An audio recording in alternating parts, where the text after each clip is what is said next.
Assalamualaikum warahmatullahi wabarakatuh. Bismillahirrahmanirrahim. Hari ini kita akan mempelajari mengenai tipe-tipe layout dari fasilitas. Nah, tujuan dari kuliah hari ini adalah untuk mengetahui konsep-konsep apa saja yang ada di layout fasilitas, kemudian faktor apa saja yang mempengaruhi dalam pembuatan keputusan jenis layout yang akan digunakan di fasilitas. Kemudian kita akan mempelajari berbagai macam tipe layout di dalam proses production, serta mempelajari tentang material flow.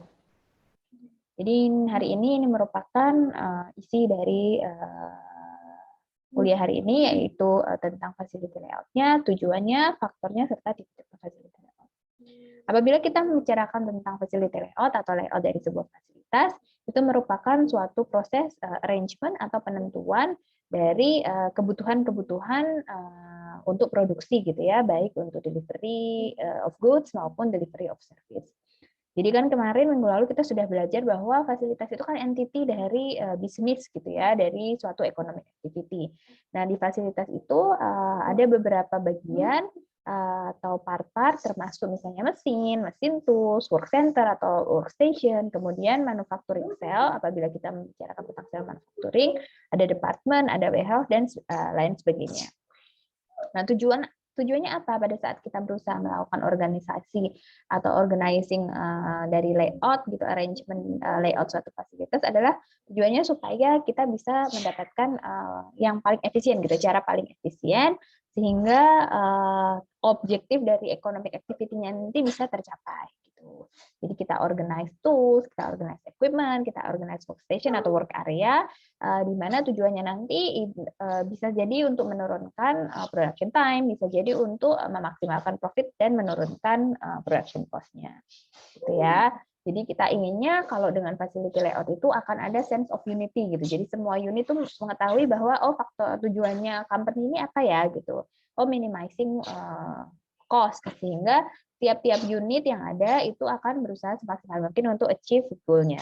Kemudian kita juga berusaha, ini bagian yang paling penting adalah meminimalkan pergerakan dari orang atau movement dari orang, perpindahan material serta resources yang ada, bisa tools, bisa information gitu ya. Kemudian yang penting juga adalah kita berusaha untuk achieve safety atau apa namanya keamanan bagi pekerja, termasuk di akhir kita objektif jangka panjangnya adalah flexibility. Layout yang kita buat sebisa mungkin dapat adapting atau beradaptasi apabila terjadi perubahan di waktu yang akan datang. Nah, ada 8 faktor yang mempengaruhi pembuatan layout-nya gitu, pemilihan layout-nya gitu ya, termasuk salah satunya yang paling utama adalah material. Bagaimana material flow-nya, kemudian tipe materialnya nanti itu akan mempengaruhi tipe layout-nya. Jadi misalnya material yang besar, bagaimana nanti layout-nya, bagaimana kalau shape materialnya adalah beraturan atau tidak beraturan, gitu kan? Atau jenis-jenis chemical yang harus dihandle. Katakanlah misalnya ada beberapa ruangan yang tidak boleh dekat dengan satu sama lain karena hazard, gitu ya. Nah itu akan mempengaruhi layout-nya nanti. Kemudian termasuk sequence atau order dari operasi berdasarkan material tersebut akan mempengaruhi layout fasilitas. Yang kedua yaitu machinery atau mesin. Ini termasuk apa namanya informasi tentang flow tadi itu ya. Jadi bagaimana nanti barang masuk atau material masuk ke satu mesin ke mesin yang lain, kemudian tipe mesinnya seperti apa, apakah harus dikelompokkan jadi satu, apakah harus ditata sesuai dengan urutan tertentu gitu. Kemudian kita juga harus tahu berapa kebutuhan requirement space untuk tiap-tiap mesin. Ada mesin yang sangat besar, ada mesin yang sangat kecil gitu ya. Ada mesin yang membutuhkan auxiliary service tertentu, ada mesin yang tidak membutuhkan service tertentu. Jadi itu akan mempengaruhi nantinya. Yang ketiga yaitu labor atau pekerja, yang mana itu nanti yang harus dipikirkan adalah bagaimana layout-nya dapat memberikan lingkungan yang safe gitu. Lingkungan yang safe, kemudian pekerjaan yang lebih optimal gitu ya. Bagaimana penempatan-penempatannya nanti itu kan memberikan apa namanya pergerakan, jadi membantu pergerakan dari labor atau staff di production process pada umumnya, pada khususnya ataupun di fasilitas besar pada umumnya. Kemudian ada material handling. Karena kita tahu bahwa tujuan dari pembuatan layout itu sebenarnya meminimalisir pergerakan atau material handling, sehingga kita juga harus memikirkan bagaimana nantinya material handling itu akan digunakan di fasilitas itu sendiri. Yang ke 6 ya berarti yaitu waiting time atau stok, yang mana tujuannya adalah supaya kita bisa meminimalisir waiting time dan stop work in process itu. Kemudian ada auxiliary service, termasuk di sini adalah kebutuhan support untuk main production activities gitu ya. Jadi misalnya kalau harus ada accessibility tertentu atau fire protection installation, ada satu bagian di mana harus ada quality control, kemudian ada satu allowance katakanlah gitu untuk maintenance di mesin-mesin tertentu atau electrical atau water lines ya, itu akan mempengaruhi layout di permesinannya, kemudian layout di departemen pada umumnya.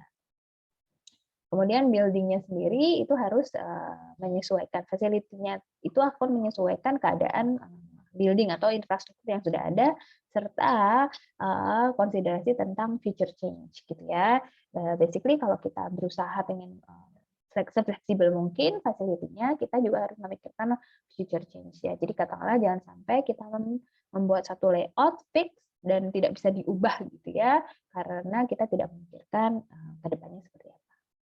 Nah, sebenarnya ada beberapa macam tipe fasilitas di production process gitu. Nah, hari ini kita akan mempelajari 4 macam gitu, yaitu fixed precision layout, product oriented, process oriented atau function layout, serta cell layout atau cell manufacturing layout. Nah, kalau kita gambarkan gitu ya di satu graf gitu, perbedaannya itu akan sangat ketara sekali, akan terlihat apabila kita memetakannya berdasarkan number of different product, variety of product, dan quantity yang dihasilkan. Jadi sebagai contohnya, misalnya kita lihat di sini, semakin banyak produknya ya, jenis produknya gitu. Kalau produknya banyak variasinya, tapi jumlahnya sedikit, maka proses layout cenderung diadopsi. Sedangkan kalau misalnya kita punya sedikit tipe produk, tapi kuantitinya banyak, misalnya mass production ya, itu biasanya orang akan menggunakan produk layout. Nah, kalau jumlahnya sedikit, tipenya sedikit, nah ini nanti sangat bergantung dari tipe produk yang dibuat, itu biasanya orang akan mengadopsi fix, sedangkan kalau di antara keduanya ada kemungkinan kita akan menggunakan mix layout. Nah, di mana letak sel manufacturing itu bisa jadi di sini, bisa jadi juga di sini. Itu akan tergantung dari tipe-tipe sel manufacturing serta tipe-tipe dari industri apa yang dimanufaktur serta produknya. Nah, untuk fixed position layout itu biasanya digunakan apabila produknya besar. Jadi misalnya contohnya pesawat atau kapal, di mana orang akan bergerak gitu ya. Produknya itu nggak mungkin digerakkan, produknya nggak mungkin berubah karena sangat besar, sehingga resource-nya yang bergerak. Worker-nya, pekerjanya, equipment-nya, materialnya. Jadi kalau misalnya dikatakan gitu ada gambar gitu, katakanlah ada satu area, pekerjaannya dilakukan fix di satu titik gitu ya, sedangkan material-material lainnya mungkin diletakkan di sini. Kalau ada kebutuhan orangnya akan ke sini gitu ya. Materialnya yang akan dibawa gitu. Mesinnya di mana ya? Mesinnya di sini di satu tempat. Gitu. Nah, apa kelebihan fixed position adalah minimalisir product movement karena yang bergerak most likely adalah orang gitu ya, dan kemungkinan mesin atau keuntungan lainnya adalah biasanya ini lebih mudah di-achieve gitu ya, work responsibility for each part gitu. Sayangnya dibutuhkan biasanya untuk pekerjaan-pekerjaan yang menggunakan fixed layout itu operatornya harus highly skill dan harus super strict gitu restriksinya, super strict supervisinya supaya dihasilkan produk yang berkualitas. Nah, yang kedua yaitu product oriented layout, di mana ini biasanya bergantung pada proses produksinya. Biasanya digunakan di proses produksi yang continuous atau repetitif, gitu kan? Jadi flow-nya, operation flow-nya itu berdasarkan layout design dan equipment specification.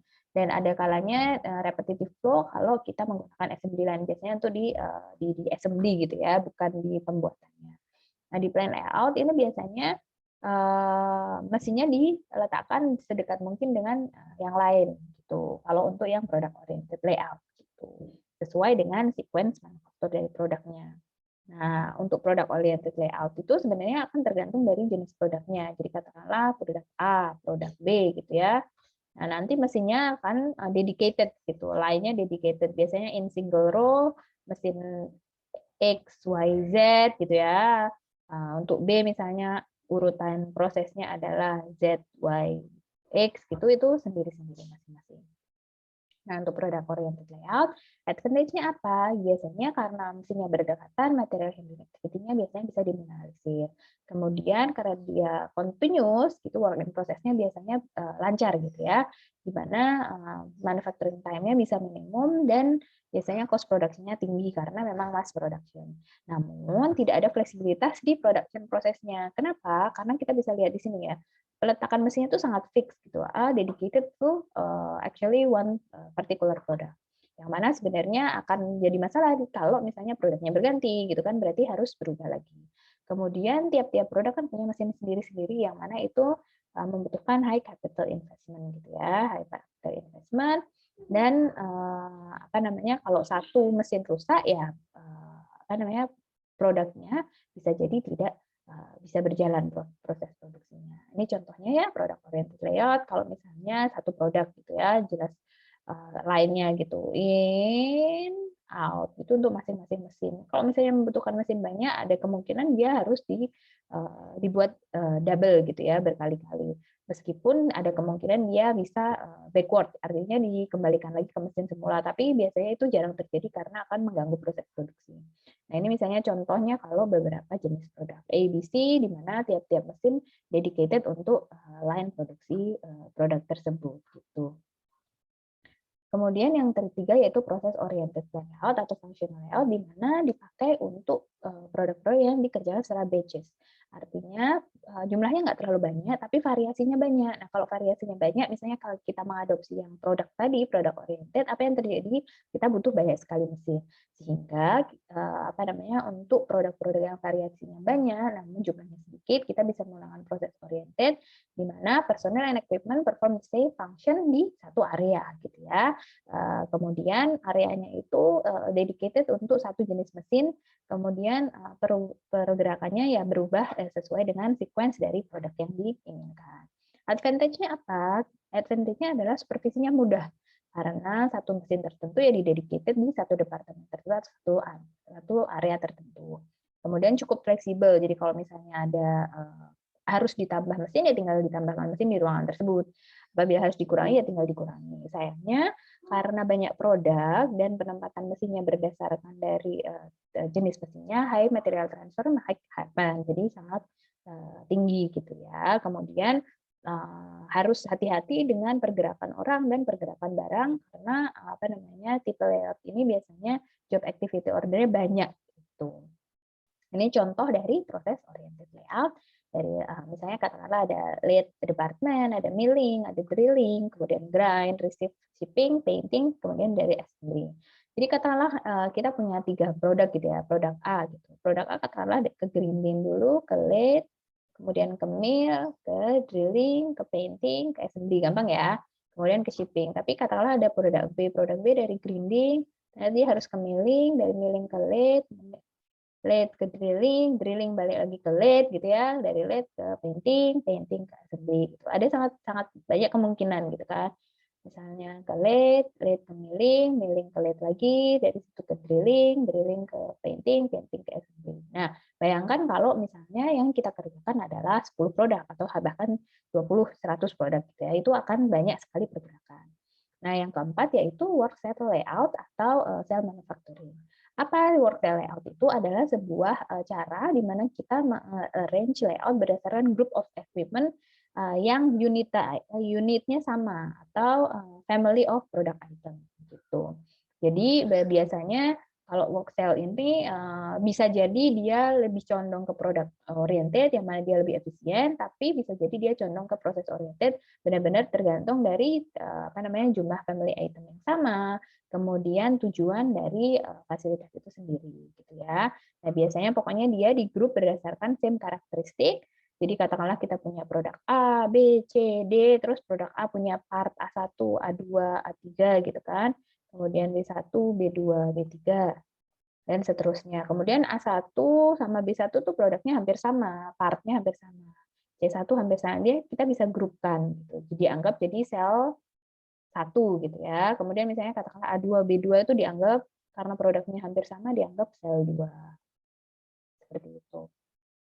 Nah, kadang-kadang kalau work cell layout itu ya apa namanya memang harus hati-hati groupingnya gitu karena bisa jadi kita by product, bisa jadi kita by proses. Yang pasti ini akan jadi case tertentu dan kita akan mempelajari lebih lanjut nantinya setelah midterm.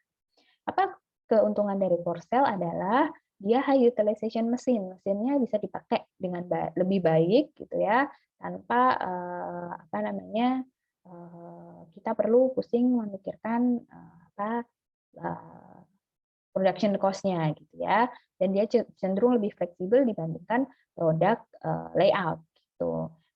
Namun demikian kita perlu larger space dan higher initial cost karena ada beberapa case di mana kita harus seakan-akan gitu ya, itu seperti produk layout. Jadi ada dedicated mesin.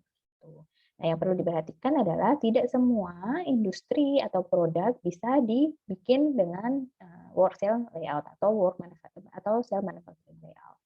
Nah, ini contohnya. Jadi misalnya katakanlah sel 1 tuh untuk part A1, B1, C1 gitu ya, di mana dia masuk late M gitu kan.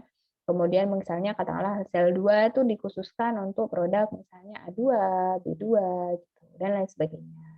Gitu. Nanti kita akan belajar lebih lanjut bagaimana sih sebenarnya groupingnya di work cell layout setelah midterm. Nah, kemudian ada tipe-tipe layout lain nih, gitu, seperti untuk bisnis. Nah, kalau untuk bisnis fokusnya adalah direct customer. Gimana sih caranya supaya kita bisa menyenangkan customer gitu ya. Atau kalau di office, untuk service bisnis di office itu gimana caranya supaya material flow termasuk information itu bergerak dengan baik gitu. Nah, yang ketiga yaitu layout untuk commerce. Nah, kalau untuk commerce nih urusannya agak berbeda gitu ya, yaitu tujuannya supaya memaksimalkan benefit dari setiap shelf yang ada gitu. Gimana supaya shelf-shelf yang kita punya itu bisa menghasilkan banyak profit. Seperti itu ya. Jadi biasanya sih kalau untuk commerce aspeknya adalah gimana sih kita melakukan organisasi available space-nya supaya ada attract, bisa produknya itu bisa mengatraksi gitu ya, orang mau beli. Dan bagaimana penempatannya itu bisa dilihat dengan mudah, diambil dengan mudah, dan orang-orang senang gitu ya penempatannya. Kemudian ini contohnya misalnya retail layout gitu ya, katakanlah di satu mall gitu, Lotte Mart lah boleh atau Super Indo gitu ya. Kita ada rak-rak sendiri, biasanya di grouping berdasarkan apa namanya jenisnya. Katakanlah di sini frozen food gitu kan, atau di sini bumbu dapur. Itu biasanya akan seperti itu.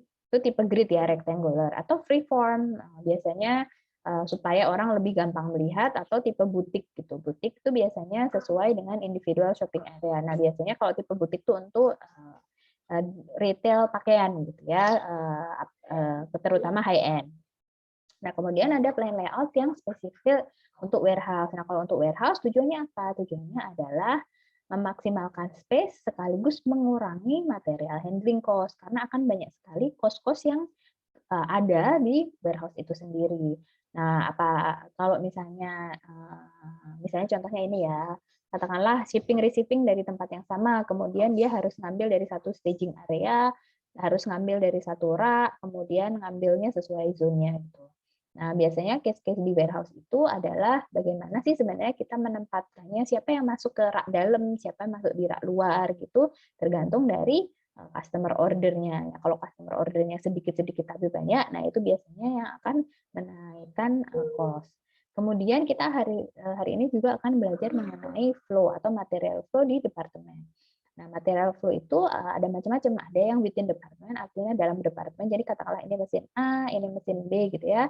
Misalnya kita bisa pakai ada macam-macam, ada namanya end to end gitu. Jadi mesin A, mesin B, kemudian operatornya di sini, pergerakan barangnya dari depan. Atau bisa jadi back to back gitu, pergerakannya di antara mesin dan mesin, di mana ini operator ya, itu saling hadap menghadap. Atau C, yaitu front to front. Jadi operatornya di tempat yang sama, pergerakannya di sini. Bisa jadi digunakan apa namanya sirkular, di mana mungkin ketersediaan space-nya adalah kotak gini ya, di mana ada 3 mesin sehingga mereka akhirnya memutuskan untuk menggunakan flow sirkular atau Hodge angle. Biasanya ya tadi itu ketersediaan ruangan akan mempengaruhi bagaimana kita menaruh layout-nya mesinnya. Nah, ada juga flow yang ini untuk tipe kalau produk layout ya. Nah, kalau misalnya untuk yang proses layout biasanya kan di satu departemen mesinnya sama nih. Nah, kalau kayak gitu ya tidak ada flow ya dari satu tempat ke tempat lain. Yang perlu diperhatikan adalah berapa sih jaraknya gitu ya, apakah paralel gitu kan, kemudian taruh di mana aisle-nya atau tempat untuk pergerakan material handling-nya. Jadi bisa jadi paralel, sebelah-sebelahan, atau perpendikular, depan belakang, atau diagonal ya gitu. Nah, kalau flow between tadi kan within department, kalau flow between department itu bisa jadi general. Jadi misalnya departemennya ya lurus-lurus aja gitu ya, fasilitasnya panjang. Gitu. Atau bisa jadi pakai U gitu, U shape di mana fasilitasnya peletakannya adalah seperti ini. Sehingga orang kalau bergerak secara U shape. Atau S shape gitu kan. Misalnya ditaruhnya fasilitasnya seperti ini. Sehingga orang bergeraknya dengan S atau W gitu. Nah, ada juga yang perlu diperhatikan adalah bagaimana pergerakan sesuai dengan keluar masuknya entrance dan exit-nya. Jadi misalnya ini ya, ini masuknya dari sini, keluarnya dari pintu yang sama. Nah, ini bisa terjadi di biasanya warehouse gitu. Apa namanya, tipe-tipe warehouse tertentu di mana tidak banyak pergerakan gitu ya. Sehingga yang masuk keluar itu bisa di handle dengan mudah. Atau kita bisa memakai yang seperti ini. Jadi pergerakan di dalamnya nanti ya apa namanya tergantung dari tipe yang tadi, apakah perpendikular, apakah S, apakah W gitu, apakah back to back gitu ya.